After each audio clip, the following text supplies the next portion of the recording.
Hi everyone, welcome back to my YouTube channel. My name is Alyssa, and on this channel I create budgeting content, planning content, and side hustle content.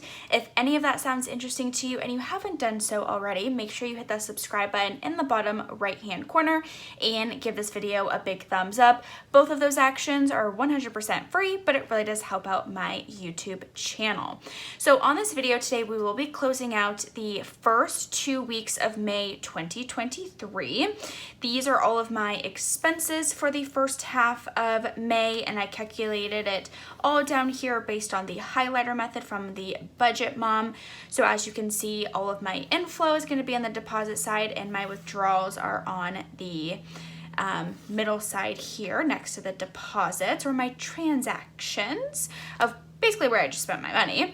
So I do use a highlighter method from the Budget Mom. I love it. It's so easy to just calculate everything at the end here. So now we're going to go back to the budget we had set up for the first half of May. So starting with the inflow, my paycheck was accurate. It was $1,814, so $1,814. Savings that I used was $1,520, and then payback Venmo. I actually had more than I was anticipating. I got some money from Ticketmaster. I had some tickets sell literally in December of 2023, and they just paid it out to me because the concert happened. It's been a long ordeal trying to get that money, but I'm so glad I finally got it. So it ended up being $1,045.74, and then side hustle was exactly $278. So my total inflow for the first 2 weeks of May, May 1st through the 14th, was $4,657. So not too shabby. If we go on to our fixed expenses here, we had rent, which was $400, utilities was $50, life and pet insurance were accurate at $22 and $37 respectively.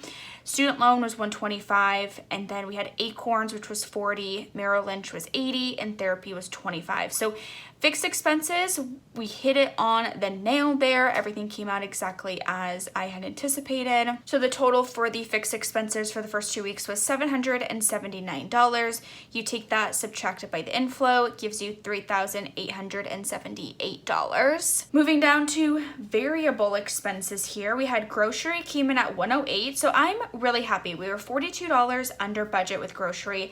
I'm very happy about that. I did a really good job of just like minimizing grocery expenses. And then same with eating out. We were $25 under at $125, which eating out is always my terrible category. So I'm so glad we were able to do that under budget. Gas and car was $47. Investments, which is basically the extra investments after Acorns and Merrill Lynch, was $12. Fun and entertainment ended up being just $402. Holiday was $69. Self-care was $0. I ended up getting my nails done for the next 2 budget period. I skipped it during that period, so it was just $0. Miscellaneous was $54. Travel and vacation was a little bit under, which was $1,335, and then pets ended up being $89. So the total for variable expenses for the first 2 weeks of May were $2,241, leaving us with $1,637 left over. So moving on to our sinking funds here. So everything I think came out correctly. So car insurance, maintenance was $100. 2023 vacations was $150. 2024 vacations was $35. Future fund, I ended up putting an extra $10, so that went to $60. Pets was $55. Costco, I just forgot to go to the bank to get the cash for that. And then Hallmark and Christmas got $0. So the total was actually $400 that went into sinking funds. So if we take the $400 and subtract it by the $1,637, it gave us $1,237 for basically debt and extra savings. Surprise, surprise, it all went to debt. So Bank of America got $0, Alaska Airlines got $585, because I did actually end up having extra left over because some of these things were lower than I was anticipating. I had money left over, and I put that, pretty much the bulk of that, towards the Alaska Airlines card.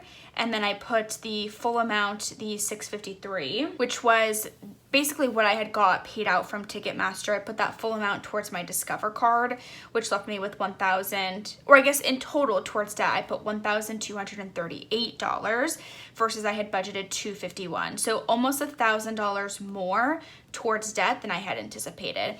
I've got myself into a little bit of credit card debt with my Alaska Airlines card. It's because I just have a bad habit of basically handing that over versus my debit card, which is why I've honestly been having like extra every month. I've, knock on wood, have not had any interest accrue from the Alaska card. I always pay it off, like the full balance every single month, but I've just been this really bad habit. I'm really trying to change that because it is a bad habit, and I would like to not put anything on my Alaska card.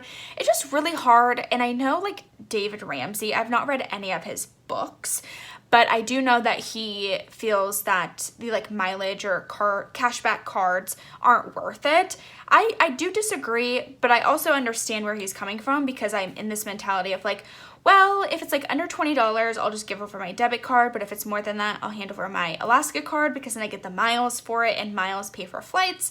But it's like, what cost does that come at? Like, it's not a 1-for-1, like mile for dollar, right? So that's just like, it's just like a weird kind of psychological thing that I'm working through. I do love earning the miles, and if I pay off my balance, I pay off my balance, right? But I've gotten myself into, it's probably like $1,000 on there, and I'll pay that off pretty easily, but it's just more than I would like to be on there, right? And then Discover, I've got, I think, a couple $100s because of my poor trigger finger on Amazon. It's quite a, I need to like just delete my Amazon account or something, or someone needs to change my password. I don't know, but something's got to change. So with total debt with the $1,238, we actually ended up with -$1, which I'm just gonna honestly assume it was due to rounding, and being off by $1 honestly is a win. I will give that a 10 out of 10 for this budget and my accuracy here. I thought I was gonna be really off with the way the end of April like sort of managed out, but I'm so thankful that it wasn't that way and everything just sort of connected together well at the end.